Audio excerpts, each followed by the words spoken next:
Welcome to the Friendly Meeples Lounge, the podcast all about board games, new and old, weird and fun, and our thoughts and feelings about their playability.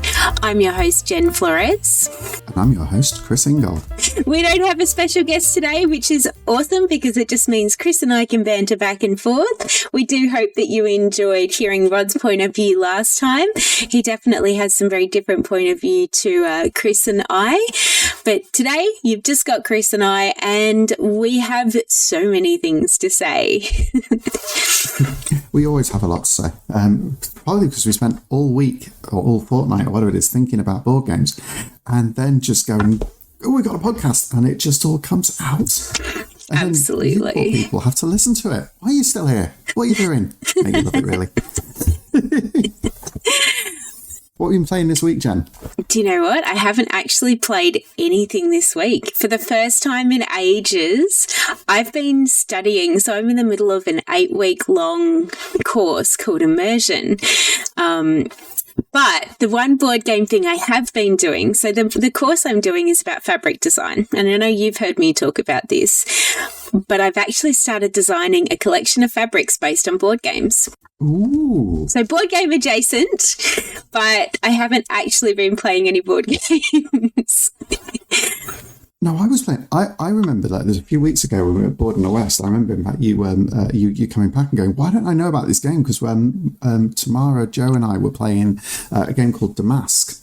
Yes. Designed by Barbara Burford over back in Yorkshire in the UK, or I believe in Yorkshire, because it's published by a local Yorkshire publisher, a really small publisher. And Damask is about collecting fabric prints. It's a semi-abstract game, but it's about joining together sort of fabric prints based on old sort of Middle Eastern silks printing designs. Ah, very cool. And collecting all of those, and then you've got this sort of loom thing in the middle of it where you're picking up blocks and trying to sort of square your blocks against the different bits of fabric. It's kind of, it's nothing like Azul or anything, but it's in a similar kind of headspace. And we started running through this game and going, we're playing a short version of this game. This game is only going to take 20 minutes. It doesn't. Once it starts getting hard and you start thinking about it, it starts going, oh, and your brain starts crunching. But we'll have to... I want to play that. That's actually something I've been learning heaps about is the history of fabrics. So, and I have an idea for doing a whole bunch of damask fabrics, but you know how damask fabrics, if you're not familiar, are the ones that you see on all the old furniture and the wallpapers that look very, they've got a very set design, but they're very flourishy. I want to do a line of damask fabrics based on all the little bits in the middle are board game related. So it's going to be like this really nerdy, geeky sort of, it looks fancy, but actually it's really nerdy. So I think that'll be really, really, really fun. You could even make almost like a fan expansion for the Damask game. Ooh. Using themed board game fabrics. And so that'd be fun. That'd be really fun. I might shout out to Mark Stockton-Pitt of Radical 8 Games circa in Yorkshire. If randomly you're listening to the podcast, and you might, because I might just slack you a link to it, we may have an expansion designer for you in the house. So let's see if we can make that. Let's see if we can make that happen. That would be fun. Mark, right. The Radical 8 Games have made some fantastic games, and I'm really looking forward to the expansion for Die of the Dead, which I will have to talk about on a future podcast because it's one of the noisiest games in existence, and it's been designed or developed, it's probably a fairer thing to say, because this was the influence of the publisher and some physics training, to be as noisy as possible. Using cardboard coffins and dice. Oh God! But it's a phenomenal game. But Mark at Radical 8 Games, they've done some fantastic stuff up there in Yorkshire. But the one thing that I'm going to call him out for is that I bought when I got into Time Stories for a while, I bought a whole bunch of old Time Stories issues from Mark, and I remember when he sheepishly said, I said they were sorted in order, but I don't think I remembered to do it, and handed them over. It's the longest I've ever spent sorting out a second-hand game back into order whilst going, no spoilers, don't look at the cards. Oh, no. But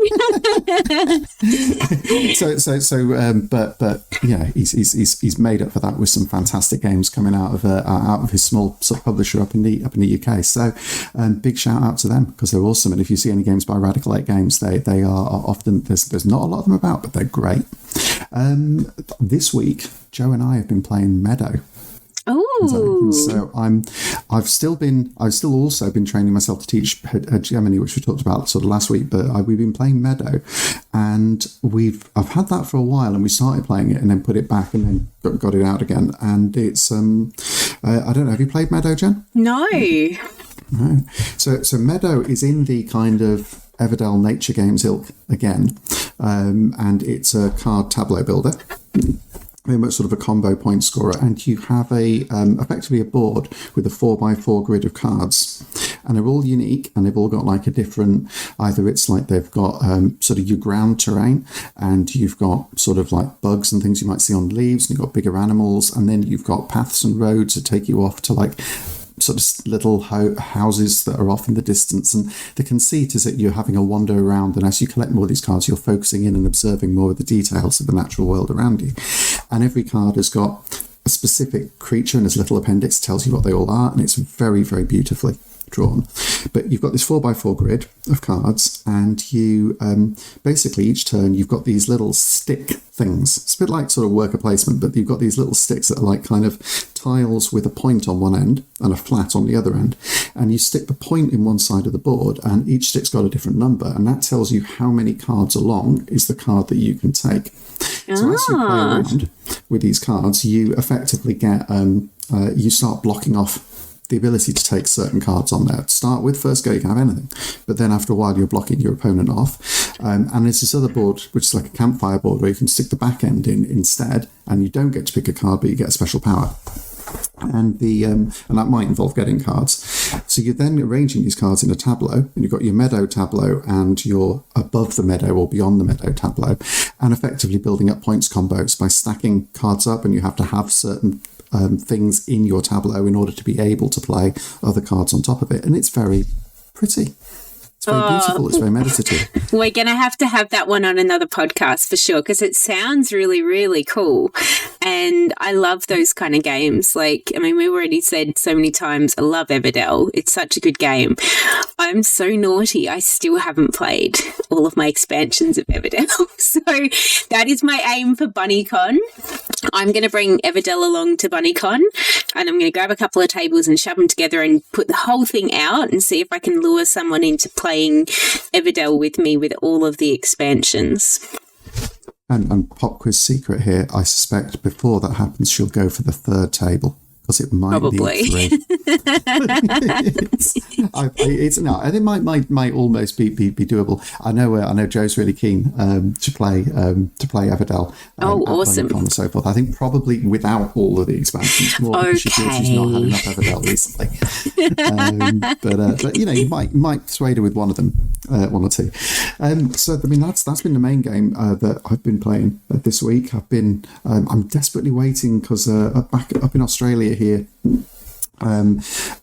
there's our Kickstarters sort of flow in and out, and at the moment I think there's a bunch of Kickstarters that have arrived in the country recently, and I'm waiting for my big box copy of The Pursuit of Happiness, which has been one of those Kickstarters that's been hit very heavily by the pandemic. By sort of financial troubles for the developers, so it got stuck for years and years and years, and it's been in the country for about 3 weeks. But I think our main distributor, Etherworks, have been hit with every single campaign landing at once, on top of all of the sort of commercial things they have for distribution. No. So everything's sat there, and it's like going, it's still here, we've not sent it out yet. And then there's another week, and it's still here, and we've not sent it out yet.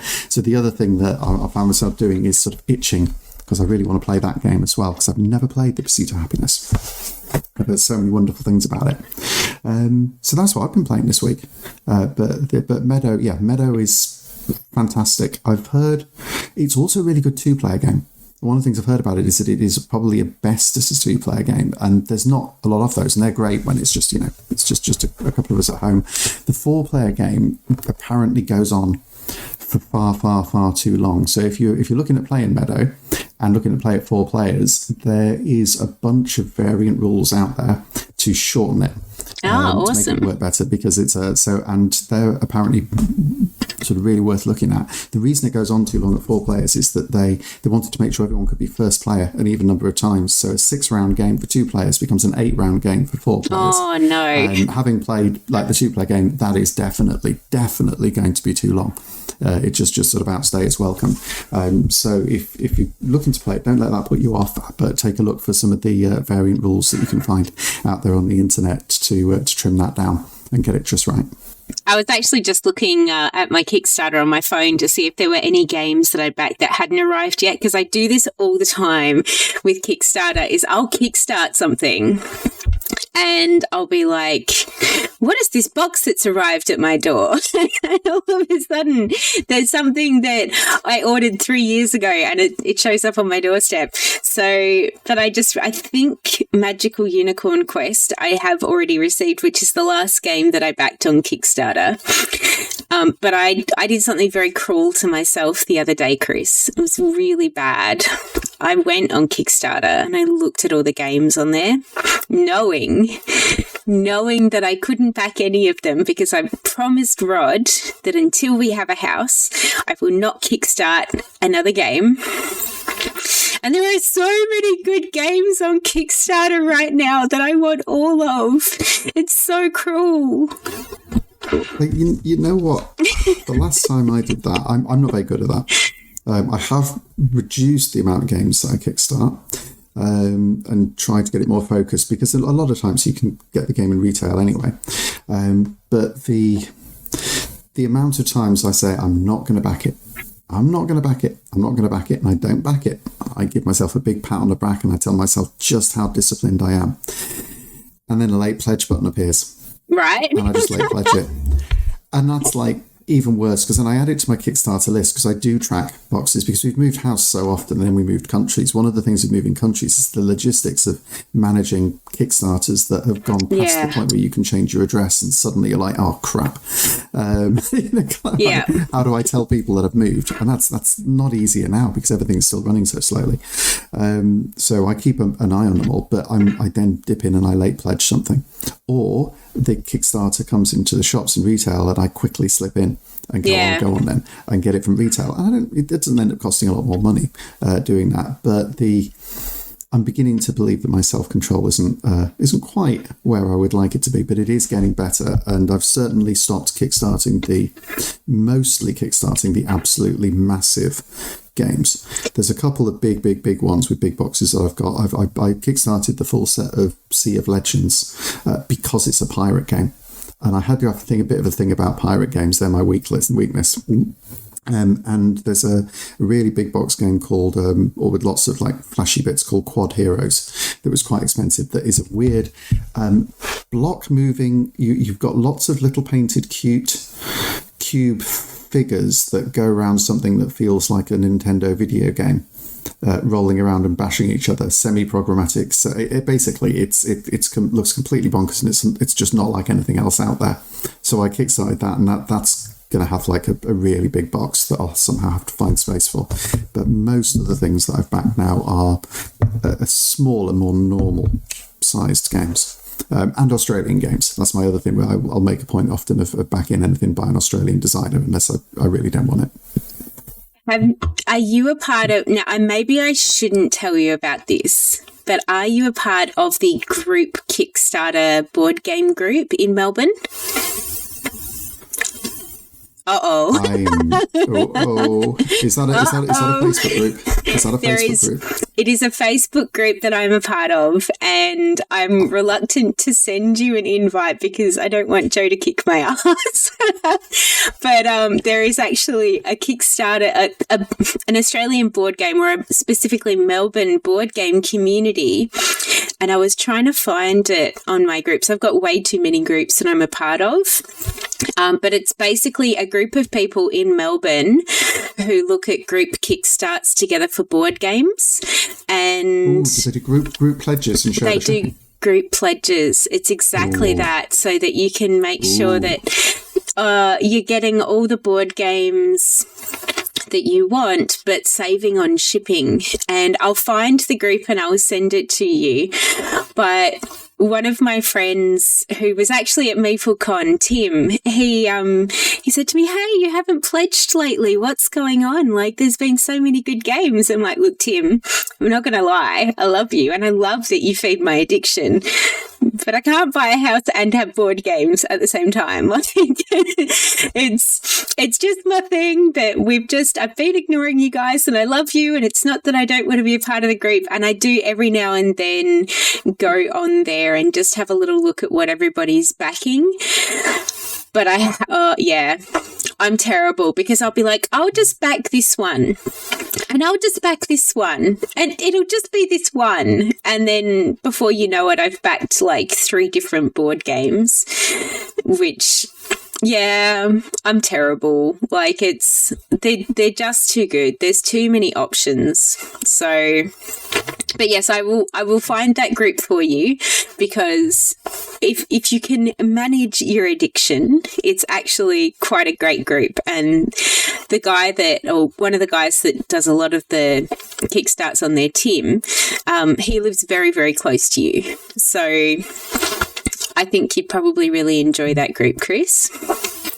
All right, it's worth it. I think for me, because I've got more disciplined in terms of not backing games that I don't know, or I'm not got really, really, really strong confidence will actually be worth backing. Because that's the other thing. For a while, when you back stuff from Kickstarter, you inevitably back some games that just aren't that good.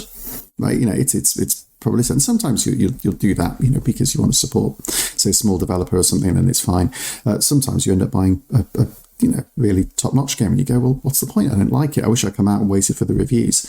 So it's there's a bit of care that needs taken. I'll back stuff that is from overseas or from the UK back home, being upon that I know might not make it to the shops here, because sometimes you do get a couple of games or game brands that are smaller that don't always make it over to Australia, apart from this within a Kickstarter. But no, I think that's fine, Jen, because I see the best way of avoiding it is to not know the games on Kickstarter in the first place, and that it doesn't matter. There were so many different things that I'm already on that I'll always find out. Even if I try and hide from Kickstarter and even not look at it, I'll always find out. So I have to manage my self-control purely by just saying I'm not going to back it. It's worth noting, I think, sort of wider, with talking about sort of the struggles that we have with sort of the Kickstarter addiction and that kind of FOMO thing, fear of missing out thing. And obviously it's something we all sort of joke about if we get obsessed with board games and do it.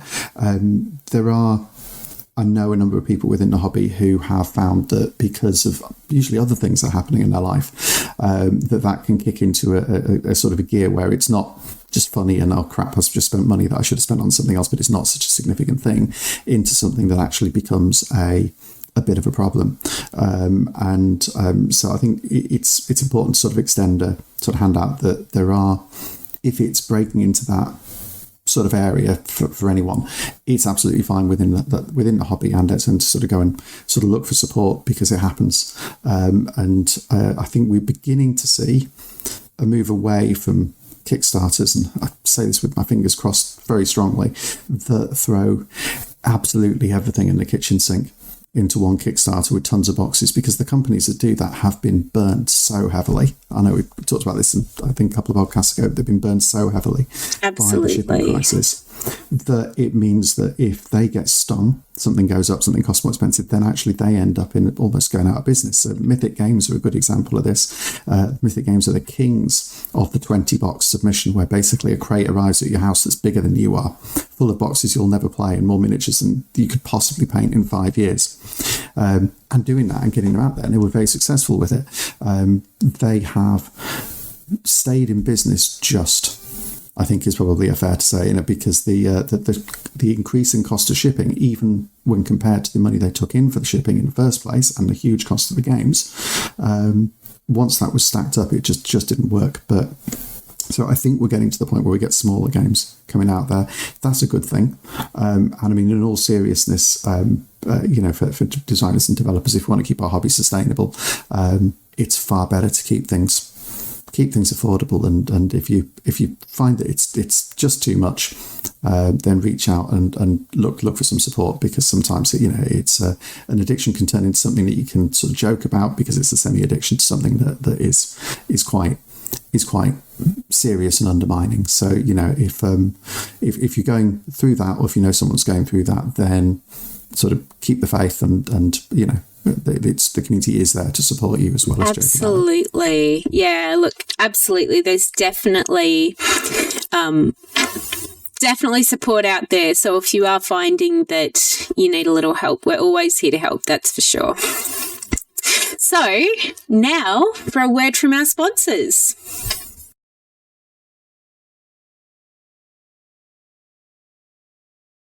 All right, Chris, it's time to talk about the game. Okay, so the game for this week is set somewhere on the west coast of the North American continent, in an area of the world that is strangely temperate for its location, but gets rather colder as you flow north.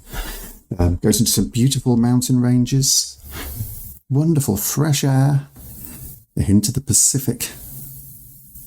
I'm losing thread of this completely. It's Cascadia. We are talking about the amazing Cascadia. And look, this is definitely talking about games with about wildlife and pretty forests and all those kind of things. This is another one of those pretty games. And all the pieces are very small, but they are still all very, very pretty.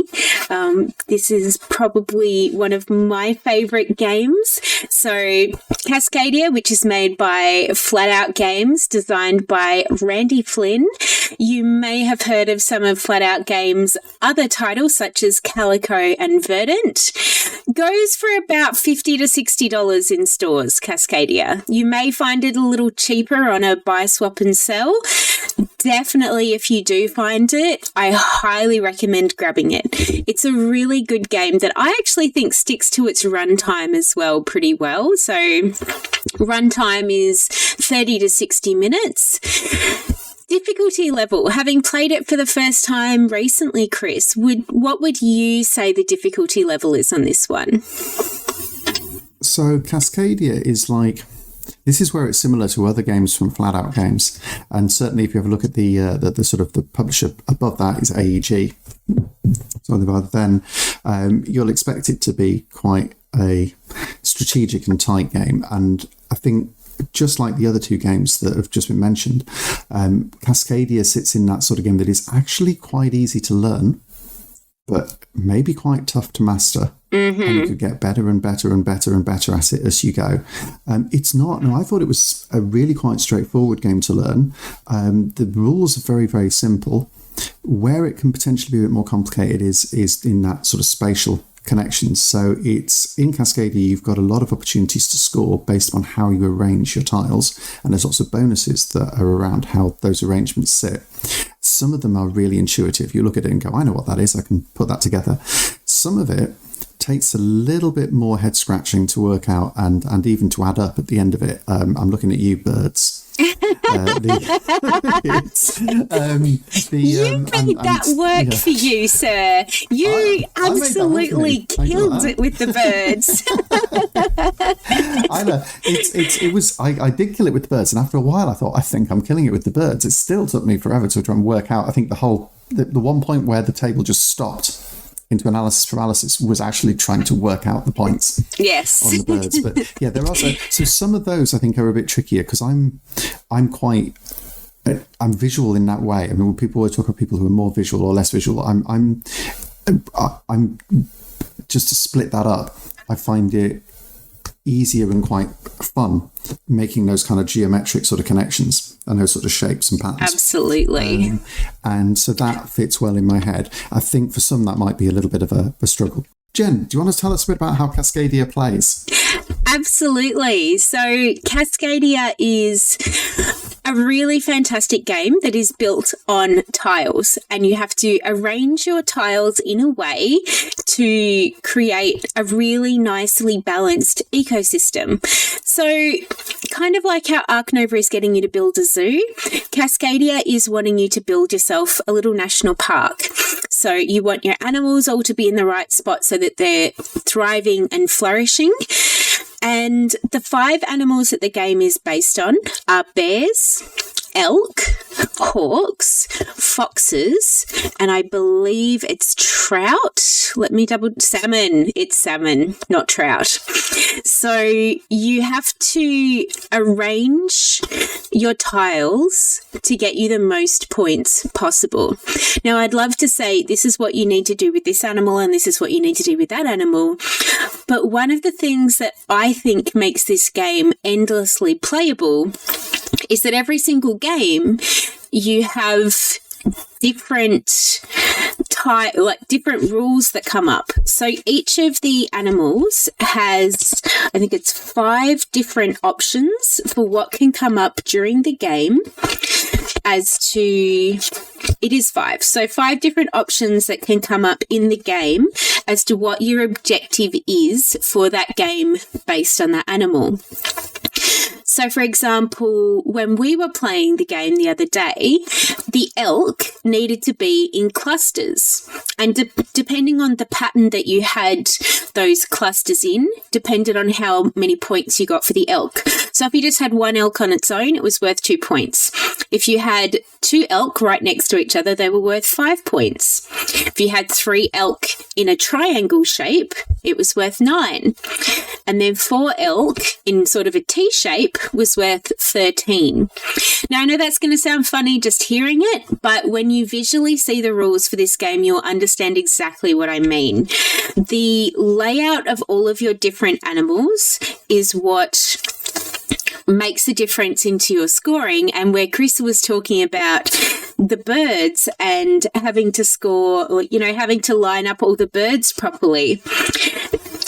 That is one of the things that I actually love so much about this game, is having to line everything up and trying to find a place for everything so that all the animals are basically working in harmony.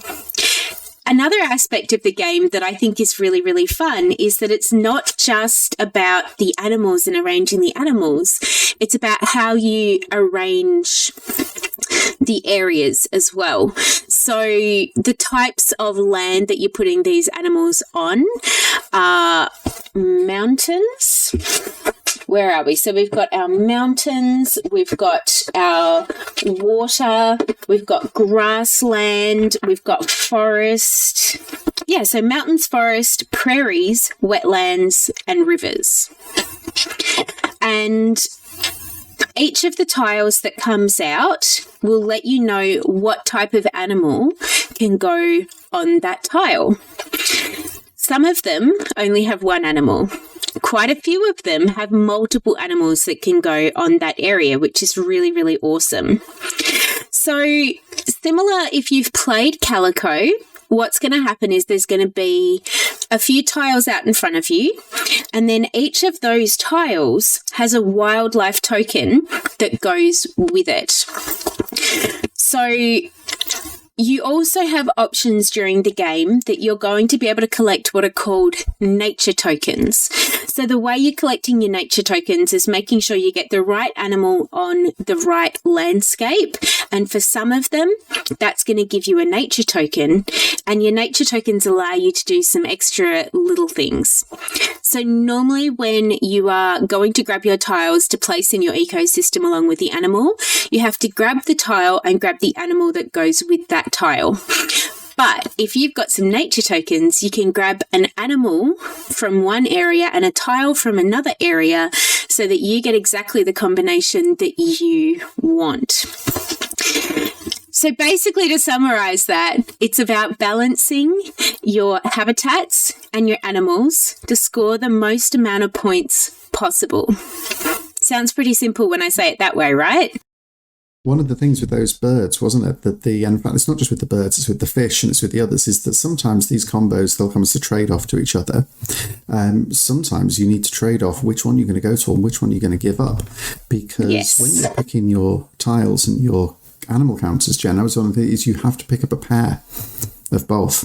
And sometimes you're looking at it and there's the perfect pair. There's the tile you want and there's the animal you want. And then another player takes it. So you grab one of the other ones and you have to then make a compromise. Sometimes you go, well, what am I going to prioritise? Because you can take the animal you want. That's usually more important. Because if you get the right animal, you can then shove the other tile somewhere else. But you shove the other tile somewhere else, that might be wasting an opportunity. And a lot of the times, they'll play off each other.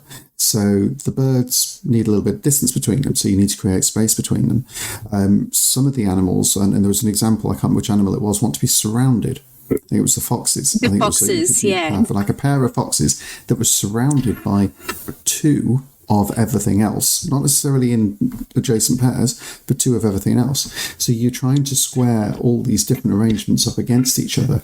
And that actually sounds really complicated probably when I say it, but it's not that complicated because you're doing it a piece at a time. So you can kind of evolve your thinking about it and you can flex it. You're not trying to arrange them all at once, which would probably be a bit head doing. And the other thing about it, I thought it was quite meditative and relaxing a game. And this is where I think we will end up talking about Calico a little bit, because it's not a meditative and relaxing game. Because it's so cute, Chris. It's calm. It's in it. It's a beautifully it is a beautifully cute game. Though you kind of think there's a bit of evil to those cats. Mm-hmm. In fact, I think they're generally quite wicked cats. But but Cascadia has a kind of meditative feel that feels right to the landscape in which it's set. You know, if you imagine sort of like walking through streams and it's like bears in the forest, obviously at a safe distance, because like bears too close up can be a little bit alarming. You've got kind of the elk or large deer. I'll elaborate on that a little bit. You've got your large Canadian deer sort of wandering through the landscape. There are salmon in the rivers darting around. Hopefully you might catch one for your dinner if you're that way inclined. You can imagine that kind of feeling of just relaxing. And if you popped out a picnic blanket or a little sort of picnic table in front of you while watching all this, Cascadia would be a great game to play. I agree. I think I have actually, during lockdown, when we were only allowed to go 5 kilometres, but you could leave the house for exercise. I think we were allowed to at that point leave the house for up to an hour at a time or something like that. We actually took Cascadia to our local park with our housemate and we sat down watching the sunset, nibbling on a charcuterie board dinner while we played Cascadia. And it was probably one of the most fun times that I've ever had, is just chilling out in the park playing Cascadia. And it wasn't windy, which is awesome. But do you know what? This is one of those games that even if there is a little bit of a breeze going on, you're not going to lose all your cards because it's quite hefty. It's nicely built in that everything is very, very good quality. So now I did kickstart this game. I don't know if the version in stores is any different, but I don't actually think it is. And just everything about it is so pretty. It's so nicely put together. One thing I actually really love as well is there is a family variant. So I'm not sure if you even saw this, Chris, but there's actually a family variant of this game if parents want to play it with their kids, which really simplifies the rules down to just creating groups of animals. So definitely, I was going to say I feel like this is an intermediate level game, but actually I think this is a really good beginner level introductory to a strategy game. Yeah, I think it is, because you can grow your sort of knowledge of it. You can grow your skill at it over time, and really, really sort of like experienced sort of game players, and so will still have a lot of fun with it. It's not something where you just solve it.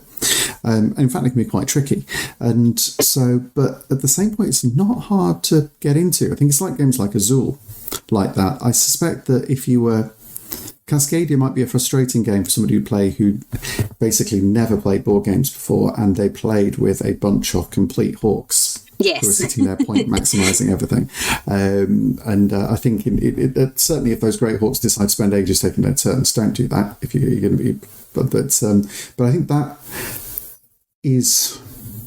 that can always be a challenge with a lot of games which have a long sort of lifespan, because you can get better and better and better at a game like Cascadia.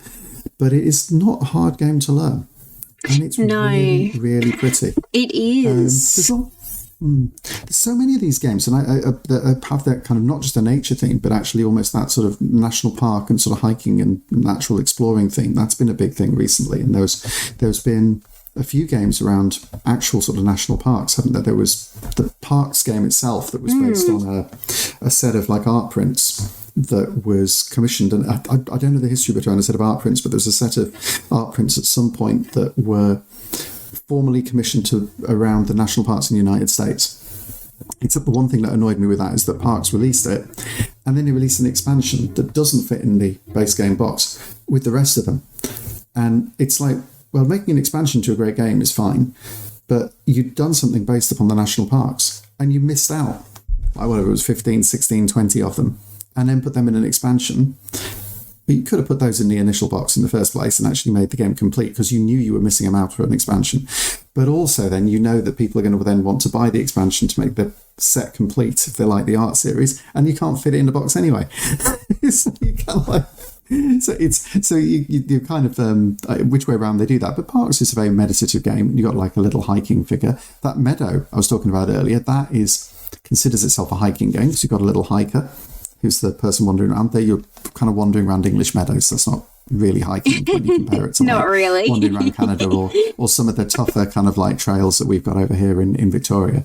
And there was one game which I remember looking at on Kickstarter. So, I discovered, I should say this right, I tried to do the Trail Walkers Challenge last year and failed because I've got a slight nerve issue in my down sort of in my back, which I've had physio for, and I'm going to train up and try and do it again, not this year but possibly next year. But in doing some training for that, a friend of mine took me up into the Cathedral Ranges, and didn't realise how much less fit I was than him. And he said, this will be a good training for this, that after you've done this, that anything that you go and do on the trail walk will be easy. And he was right, of a sort, because I almost needed, at one point, I think I was going to need helicoptering off this place, because it was effectively almost up a vertical track, like some of this was clambering up vertical cliff faces, and then walking along this giant ridge that was all clambering for like, kind of 7 or 8K, and I absolutely knackered myself. It's the toughest walk I've ever done. But there was a bit that felt a bit like those birds in Cascadia on this walk. So we were going up to the second peak before coming down in the dark on poles, and I'd done my knee in a bit, and I'd sprawled out a little bit, so I was like, right, I know I've got to carry on up the rest of this hill, but I'm knackered. And so I sprawled out, and I must have looked like I was literally on the point of just like collapsing, because this massive eagle came along and landed on this little tree afterwards, and I thought, there's a nice big bird, and I thought, that big bird's looking at me, and then I thought, that big bird's looking at me like I might be dinner. And that kind of thing about the birds spread out, I can see that, because, kind of, you get the birds spread out, they might say there's enough in that guy for 2 or 3 of us. And if they're spread out appropriately, they can have that conversation. And so, yeah, right. Maybe national parks aren't as kind of like sweet and sweetness and pie as I thought they were. I was going to say, I was probably a little cruel to you, actually, because when it says you're first playing the game, there is actually a set of cards for the first playthrough which have a star on them, because they're the easier ones that go together really well. So we probably should have, for the first playthrough for you, given you the star cards. But look, that being said, I think you did very well, because you beat both Rod and I at Cascadia the very first time you played it. So if you're playing with somebody who is actually already quite knowledgeable about strategic games, throw them in the deep end. Just do it. They'll have fun. If you're playing with someone that you're introducing to a strategy game for the first time, there is really good stuff built into the game already to make it nice and easy and lull people into a strategy game in a nice way. So definitely make sure you have a really good read through of that. I have you ever heard of a game called Trailblazers? I have heard of it. I haven't played it. So this was on Kickstarter, and I think it's actually due to deliver at some point soon. I didn't back it, and I was wondering whether or not I might try and find it again, just for this, we talk about not falling for gimmicks. This is like a very relevant gimmick here. So Trailblazers, as one of its Kickstarter gimmicks, has a special mini edition. So the normal edition, it just looks like any other board game in a box. Probably it's about the size of Cascadia. It's probably not dissimilar because you're laying out tiles and you're putting animals on tiles and making patterns and stuff. So you think, okay, right, it's going to have to do well to do better than Cascadia at that. But it's got a little edition that comes in a carabiner mini version. So it's got a carabiner on it, putting on your rucksack. It's in a little waterproof plastic zip-up thing with waterproof cards, waterproof pieces, specifically designed for you to take out and play on your hike. Oh, that's quite funny. So, which is quite funny. And I remember looking at this, and I managed to put myself off it. But it's now talking about it. Obviously, I found myself going, ooh, I have a look at that again. It doesn't look like a game that's again that hiking friendly because you need a flat surface that you can lay lots of tiles out on and so forth. So that's always the challenge. But yeah, that would be interesting to see how that works and see if maybe they'll have a few copies of it sort of down the hiking store as well as down the sort of gaming store, because that would be quite cool. So what do we think about because Cascadia comes from, as you said, it comes from designer Randy Flynn, from publisher or developer Flat Out Games, who in turn are being printed as part of the larger publisher AEG Games. And AEG is always a clue if you see that on a label and you're looking thinking, is this going to be a strategically tight game or yes, something else? If you see AEG on a label, it usually is. Right? That's absolutely. So there's a hell of a lot of meat, if you like, in Cascadia. There's a lot of meat in those elks, but that's another matter. But Cascadia comes from Flat Out Games on that, who previously developed Calico, which is where we kept slipping around. And Calico is an so adorable game where you're doing a similar thing, laying out patterns of quilts and so forth that your cats will like. Yes. So that you can assign them to your cats.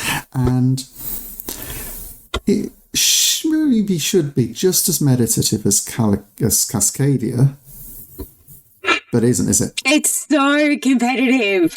I love Calico. Is definitely one of my favorite games, and I like to say to people, it looks really cute, it looks really pretty. It's absolutely one of the most competitive games out there. Like, it starts off, you lull someone into playing it and everyone's having a lovely time putting their first sort of 5 to 10 tiles down. And then everyone's going for the same things. So it starts getting super competitive and people start taking your tiles from the middle of the game. And it definitely, I love it. It's one of those hidden, super competitive, yeah, I love it. It's fun. It's Calico. I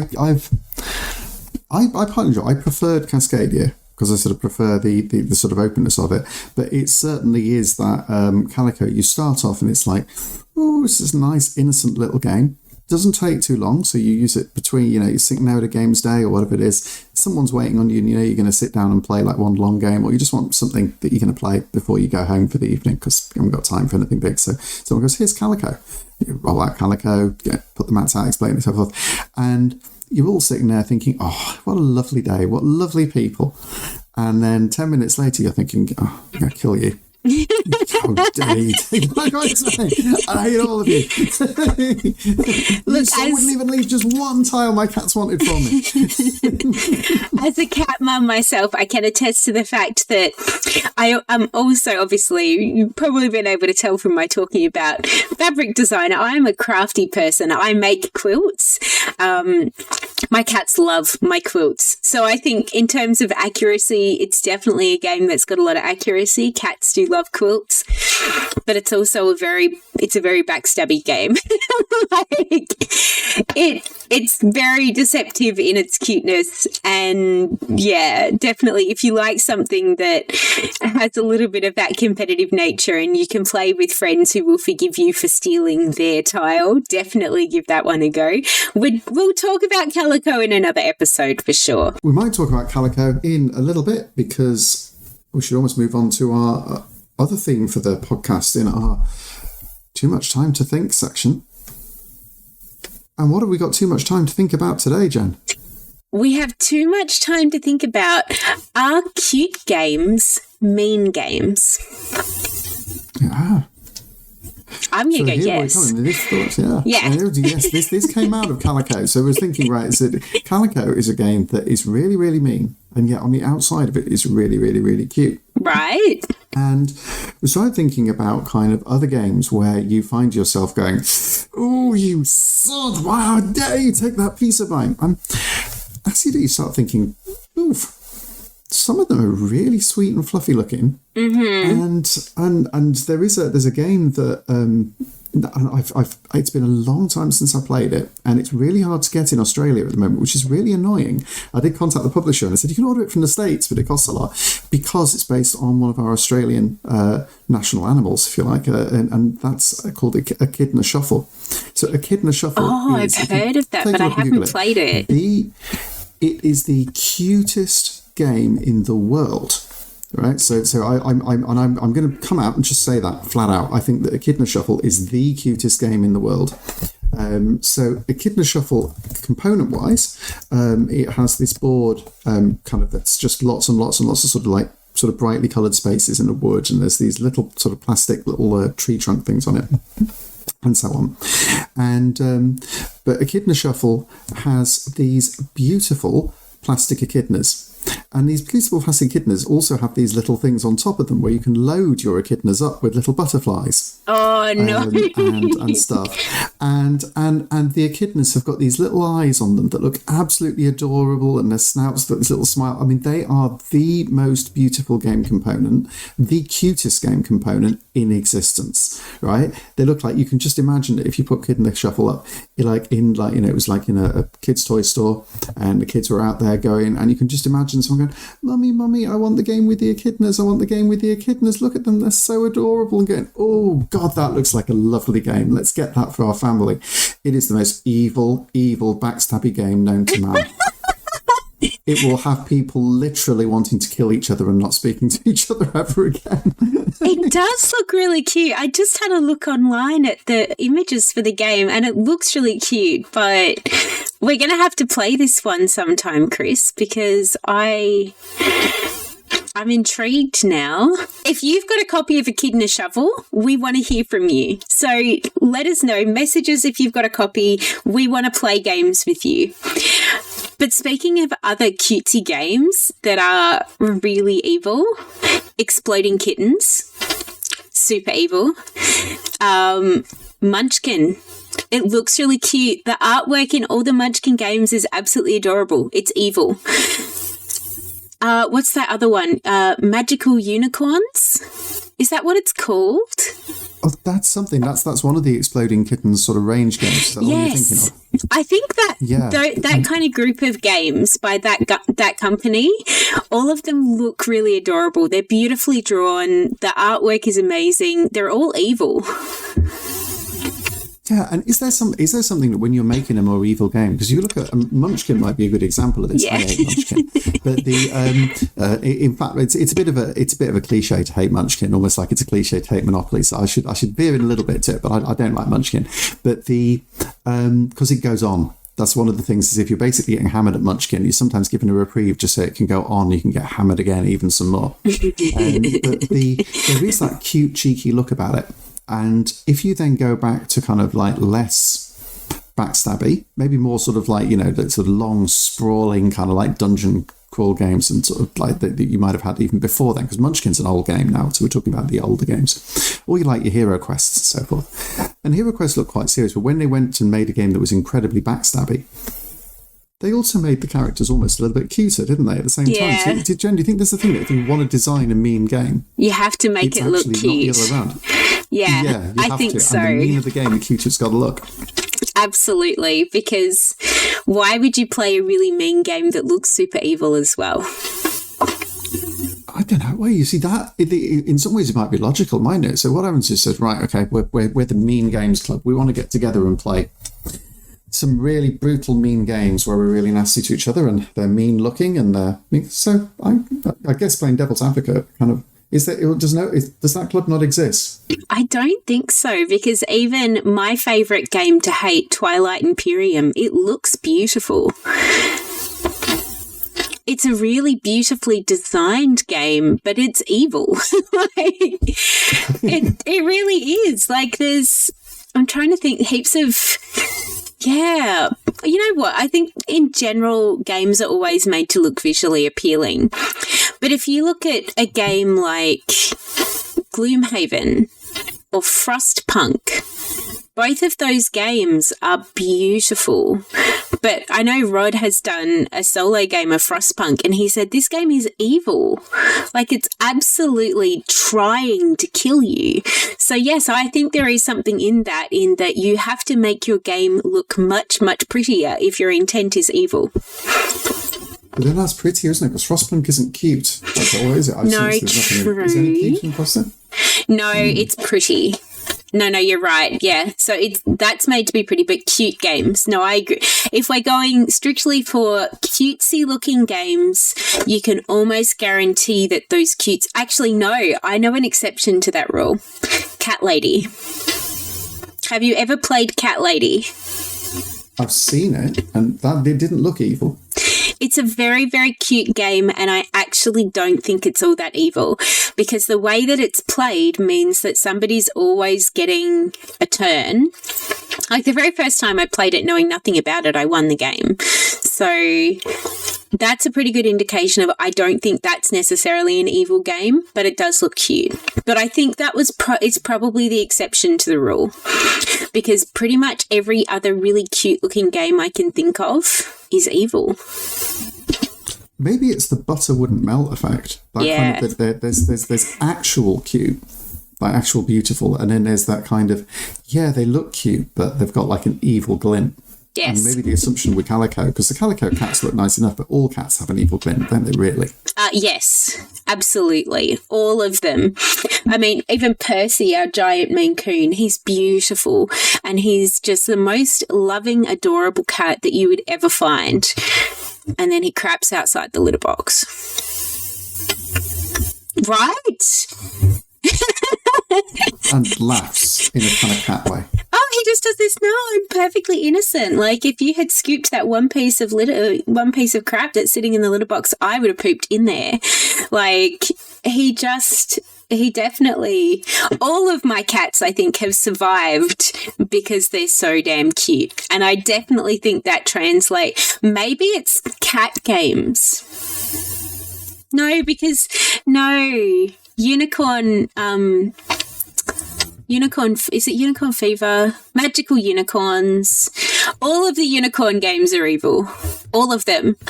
And I have got Unicorn Fever. That is also an evil game. And that looks really, really cute. I'll bring that one to BunnyCon so you can have a look at it, Chris. You know what? Actually, while we're talking about BunnyCon, this episode is being released while we're at BunnyCon. And I don't believe that we're pretty much sold out of tickets already. So I hope everybody was able to get a ticket and come along and have a really good time with us at BunnyCon, and that you got to play some really cute evil games while you were there. Well, hopefully you had a wonderful time, and hopefully we got a chance to sort of say hi. At BunnyCon, we will have hoped to have been around a few sort of gamers, attendees, and actually sort of get a bit more of what everyone else's favourite games are. I think in our next episode, we'll hope to be able to bring together some of that stuff and actually give you an idea about what everyone else thinks is brilliant at the moment, and get that feel for what's been played at the convention, because it's going to be a fantastic event. It always is. Absolutely. I was going to say we are recording this before the event, and I don't think we are quite sold out at this point, but it's very, very close. So there were 3 tickets left. Yesterday there were 3 tickets left. So we're almost sold out. So I really hope you are able to get a ticket and come and join us. And look, stay tuned for the next episode when we talk to all of our friends at BunnyCon about their favourite games. So I'm going to give a quick shout out to one other game that has it's less cutesy. I think it's worth a bit of a shout out because it's developed by a local Melbourne game designer, and this isn't as mean as Cascadia, but it's got a bit of a mean streak to it. There's Jen, have you heard about or seen a game called Survival of the Fattest? yes, we had that at MeepleCon, didn't we? Survival of the Fattest. We had some sort of promotional stuff for it because it just finished its Kickstarter campaign. This was atrocious timing. So from a local designer as well, finished his Kickstarter campaign just before MeepleCon. When he could have rallied lots of additional backers, but I think it's in late pledge space at the moment. And Survival of the Fattest is a game where you've got animals in the woodland who are going to hibernate, and effectively what they're doing is trying to go around and competing. And we've got asymmetric powers. You've got a great big bear, and you've got like cheeky sort of squirrel and so on. They're trying to go around the woods, collect the stuff that they need in order, effectively, they've got the best hibernation stash sort of between seasons, and then they sort of go through the years between seasons. It's a really nice little game. You look at it and you think, oh, here's a sort of cutesy game. And it's not evil, but it's certainly a bit evil.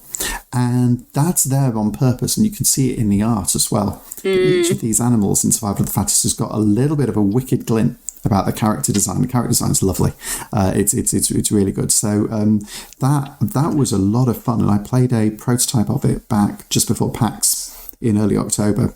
With the designer, because he's local and also runs, just to give a shout out, Dirty Rascal Games, as well as designing and developing games. They run a store, an online game store here in Melbourne. So sort of shout out to them. We were playing through with the designer at that point, and it's a really absorbing game. It's not a heavy game. It's absolutely something you can sort of dive into. It's got a lot of hidden strategy underneath there, but it's got that just the right level of evil.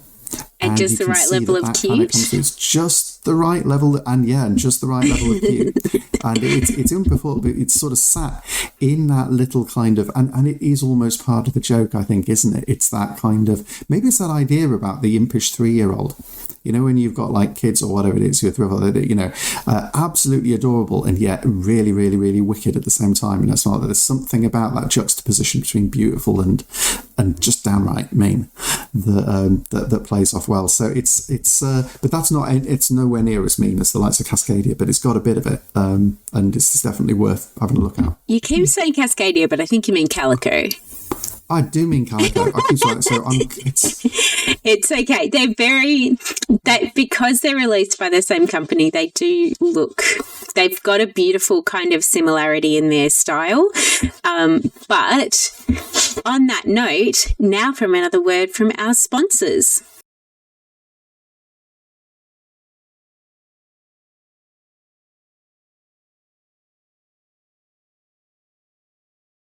So, one thing we still want to cover off about Cascadia is how friendly is Cascadia to play if you are disabled or neurodiverse. I actually think it's pretty good. I think they've been very considerate in designing the game. And again, kind of going back to that similarity between Calico and Cascadia, they are made by a company that I think is very conscious of making their games really friendly. So it's definitely designed with color blindness in mind because each of the colors is very well defined. Each of the pieces that you're using, so the tiles, are all very, very different. So you can very easily tell what is, what's a river space and what's a mountain space, what's a prairie space. So it is very well designed as someone who's colorblind. Even the animals, they're very different animals, so that you can definitely tell, well, this is an elk. So I think if they had both elk and moose, it would make it more difficult. But yeah, it definitely very good for somebody who's colorblind. I think the rules are very clean cut in terms of being quite simple. So I think it does make it very friendly for people who are neurodiverse as well, especially if you're somebody who enjoys patterns. It's great for that. It's very, very good for that. And you can't, because you've got that variation of every different animal has 5 different goals that you can pick for them, or you can even just do the more simplified version of the game. Yeah, I definitely think it's something, pick it up and give it a go. It's definitely a really good game for lateral thinking.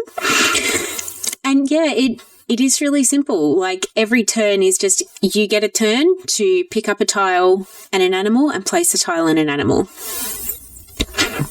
It's logical and it makes sense, and the rules are well constructed. And perhaps the only thing I think that we saw in it that was maybe a little bit challenging and we had to work out was on some of those more advanced scoring cards that you don't necessarily have to use, or you could use sort of once you've already played the game, sort of once or twice to sort of work out how those go. So I'd agree, Jen. I think Cascadia in many ways is just an accessible game. Absolutely. And it's that bit more mellow as well than Calico, that I think also makes it an accessible game that people want to come back to. They won't get burnt by, or certainly burnt by a scenario where they couldn't do anything. They might not get the maximum amount of points, but you can do something, you can build something out, and it's very beautiful. Yeah. It's for a game that's very simple, and as Jen says, it's very colourblind friendly, because although it has those big bright primary colours, it also has really good patterning for things like the mountains, the rivers and textures, and the patterns are different. So even if you're like struggling with kind of the detail on the patterns, it makes it look like a mountain or a river, that doesn't matter in terms of being able to see the differences between the shapes. You can really, really make that out quite well. So it is real, but it's quite often those simple games are then a little uglier, but this one isn't. The colours, the exact colour palettes they've picked and everything are beautiful. It looks gorgeous on the table. Absolutely.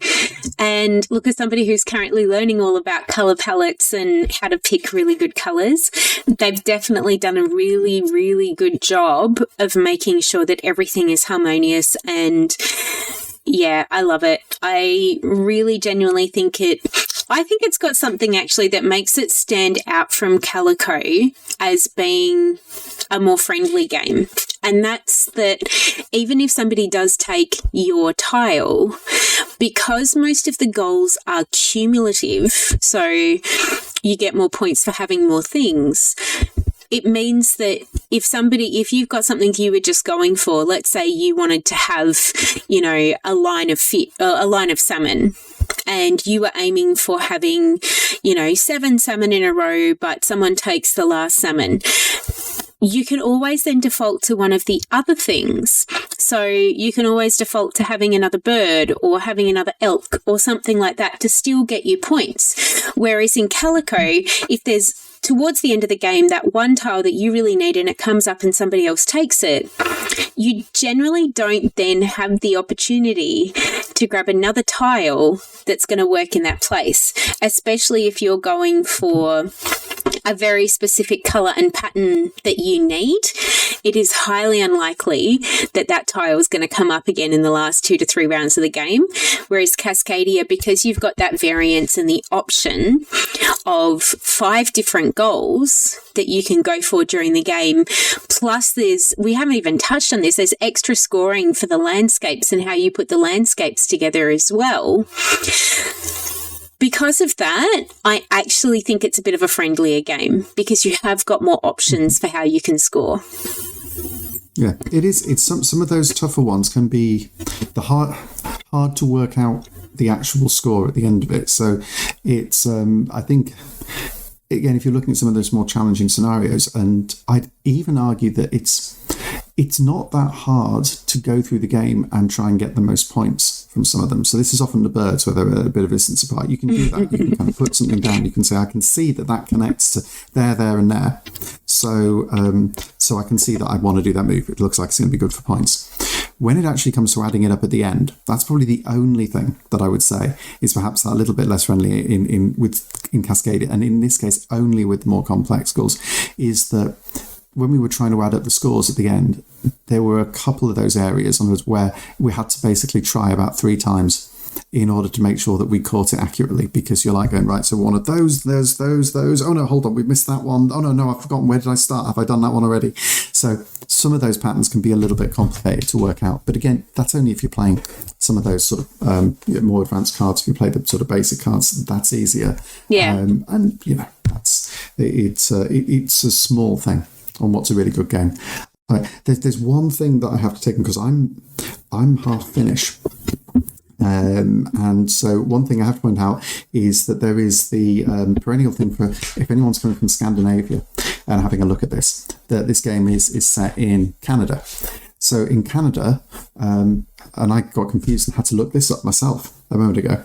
In Canada, an elk is a type of large deer, whereas of course in Scandinavia, an elk is the same thing as a moose. So some of you may go and saying the idea of that many elk in a small space collected together sounds a little dangerous and sounds like they'll all just end up fighting, because they tend to rove off on their own and like bash into stuff and stand in the middle of the road going, what's that? Was that a car that just hit me? Oh, whatever. As elk stroke moose elk do. But no, this is big deer elk. So that was the one thing that was confusing for me, because I was looking at it and I still struggle going, hold on, this elk don't look very elkish, and that's because they're not moose, they're elk. Do you know, as we're talking about this, I love moose. So cow's my favourite animal. Little segue. That also separates out to moose. Moose and cows are by far my favourite animal, which I know sounds funny. And Chris is probably like, what? I would have thought it was cats or horses. But no, I love moose, to the point that the coffee cup that I'm drinking my coffee from this morning, I bought when I was in Maine because it has a moose on it. And so when I first saw the cards, I was like, those are funny looking moose. And then I realised, no, actually they are elk. So that is a good separation to make, in that elk, in the context of this game, are not moose. They are a large type of deer, which makes me think I'm actually fairly certain Cascadia is set. Oh no, I've got it right here. Cascadia is actually set in the Pacific Northwest of America, because in Canada, they very well, actually, no, true. Both in Canada and the US, they very distinctly separate moose and elk, as being elk are just a large type of deer and moose are moose. And you don't wrap anything else in with moose. Yeah, and we don't, that particular large type of deer wouldn't necessarily, I'm not even sure if that's the thing in Scandinavia, because in Scandinavia you'll often have a lot of reindeer, and then you'll have the elk, which are actually the moose. Yeah. I'd love to see a board game really themed around moose. Me too. Probably have to call them moose, because the Americans will go, that's not an elk, that's a moose. But but if you're going to have a board game themed around moose, it has to be something to do with basically traffic destruction. Because what moose do, in particular in darker climes, because up in northern Scandinavia, in particular in some months, you're going to have less light than you do in a lot of Canada, because that's further south. Is that they're a bit like kind of the Scandinavian equivalent of kangaroos. Here. Yes. You know, what they do is they basically walk into the middle of the road and just sit there. Yeah. And wait for you. The difference being that if with the kangaroo, you're both going to end up badly off. If a small car hits a moose, the moose goes, oh, ouch, what was that? And wanders off. And the car is there totaled, and the driver sat there in a heat while the moose just sort of like wanders off somewhere. Oh. So I can see a game about moose, but I feel that a game about moose has to basically be around traffic destruction. Absolutely. Like how many cars can you run, or how many roads can you block with your moose who are wandering around completely oblivious to the fact. Do you know, going back to looking at the birds and scoring the birds and why we found it difficult, the cards actually go in order of difficulty for scoring, and they start with star, A, B, C, and D. And we were playing the C variation. So the second most difficult variation of birds in the entire game is the one that we decided to throw you in on the first one. So that would be why it was difficult to score the birds. But to be honest, the first variation of the birds, or the hawks in the game, is just having hawks next to empty spaces. That's it. So it is definitely a game that you can make more friendly based on the cards that you pick. I like to be a little bit, live life a little bit dangerously and just randomly pick cards. But that's I guess what makes this game great is that you can you can set it based on the play, who's playing the game with you. Do you want to make it an easier game? Do you want to make it a harder game? It's very playable again and again and again. I would say the one thing that I would suggest to make the game more friendly for people who are neurodiverse is for a start plan on there being a little bit more time that you need. Because I know for myself, I like to sometimes take a little bit of time to think about it. I've trained myself that with playing games, because we keep on coming up on this theme, I'm so competitive. I tend to try and not look at what's happening between turns. I'll have a bit of a plan as to what I'm going to do, so I'm not leaving people sitting there waiting while I'm planning my turn on my actual turn entirely. But I don't want to be that person anymore who goes, oh my God, you took my tile. So I quite often won't watch what's going on, so I'm not yelling at my fellow players. But definitely give people a little bit more time if they're neurodiverse, just to sort of process what's going on. And I do think that because it doesn't have that limitation that Calico has, where it's here is your board and here's how much space you have to play in, it can take a little bit more time to think about, well, where am I actually going to place this? I think that's a double-handed thing, that one. It's a good thing and it's a bad thing, because it does give you that flexibility of putting tiles where you want them, but sometimes people who are neurodiverse like having that set play area. So the only other thing I'd say is I think a lot of games are missing a player guide. So just a little player card that says, here's what you do on your turn. I can kind of see why this one doesn't have it, because really it's very limited as to what you can do during the game. But I think if you made a copy of the rules, an extra copy, print out an extra copy of the rules. There's PDF versions available of the rules everywhere. That's generally going to be a good rule of thumb for most games, is just make an extra copy of your rules, so that if you've got someone who's neurodivergent and doesn't want to be asking all the time, can I have the rules to have a look at? Maybe make an extra copy of the cards, so that, if you're playing a game, I think this one goes up to 4 players, yeah. If you happen to be playing on a particularly big table and you might not be able to see the card right in front of you, maybe just having an extra copy of the cards so that somebody can have them sitting next to them might be a good idea. But in general, I think you can get away with not having those things and it still being a friendly game for people who are neurodiverse. I think so. There's the cards that's probably the main reason why there wouldn't be a player aid, because this does look like the kind of game where you'd expect to have a player aids, but actually that is the main thing that you're going to want to be able to see, because the rules you're looking to follow, the things you can see are what are on those cards. Yeah. So it might just be having the means to pass them around and make that a little bit easier, because that potentially could have been something where you could get a sort of another version of those. But I think making those really straightforward to see, being willing to pass them around the table. Then the other good thing is that you don't need to place your tile before somebody else starts their turn. You could obviously find yourself still thinking about it if you've only got a 2-player game, then you might want to move a little bit faster. But if you're going around, you can pick your tiles, and somebody else can be picking their tiles and moving on whilst you're doing your exact placement. Mm-hmm. What you're trying to do on your roadmap. So it's good and it flows well like that. Jenna, have we wrapped up what we need to talk about sort of for today? Because obviously we're back in sort of BunnyCon in theory, because we're recording this before BunnyCon, but the podcast goes out in the middle of BunnyCon, which means that if you're listening to this podcast when it first comes out, we have to dash off and play a game. We do have to dash off and play a game. We have many games we need to play, so that we've got plenty of games to talk about for you when it comes to this podcast. You may have noticed as well, we've started saying this podcast is going out monthly, but actually we're going to be reducing that to fortnightly. So we've had a really, really awesome response to the first few episodes that have gone out. So thank you everyone who's been so supportive. Thank you for all of your amazing feedback. We've really loved reading that from all of you. And we would love to hear from you. So we'd love your thoughts and opinions on cutesy games. We love your thoughts and opinions on Cascadia. Have you played it? Did you enjoy it?